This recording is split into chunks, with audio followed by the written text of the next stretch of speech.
தமிழ் சினிமாவில் உச்ச நட்சத்திரமாக இருக்கும் விஜய் நடிப்பு தற்போது ஜனநாயகன் திரைப்படம் உருவாகி வருகின்றது. ஹச் வினோத் இயக்கி வரும் இப்படம் தளபதி விஜயின் கடைசி திரைப்படமாகும்.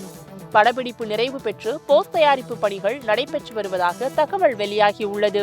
அனிருத் இப்படத்திற்கு இசையமைத்து வருகின்றார். ரசிகர்கள் அனைவரும் திரையில் பார்க்கும் ஆவலுடன் காத்திருக்கும் ஜனநாயகன் திரைப்படம் வருகின்ற 2026ஆம் ஆண்டு பொங்கலுக்கு வெளியாகின்றது. இதனை அதிகாரப்பூர்வமாகவே அறிவித்துவிட்டனர். இந்த நிலையில் அதே பொங்கல் பண்டிகையை முன்னிட்டு சூர்யாவின் 46வது திரைப்படமும் வெளியாவதாக தகவல் வெளியாகியுள்ளது. வெங்கி அட்லூரி இயக்கத்தில் சூர்யா தற்போது நடித்து வரும் திரைப்படம் சூர்யா 46. இப்படத்தில் சூர்யாவுடன் இணைந்து மமிதா பைஜு நடித்து வருகின்றார்.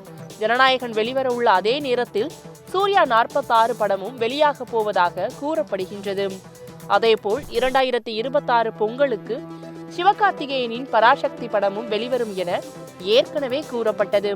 ஆனால் அதிகாரப்பூர்வமாக அறிவிப்பு வெளிவரவில்லை என்பது குறிப்பிடத்தக்கது.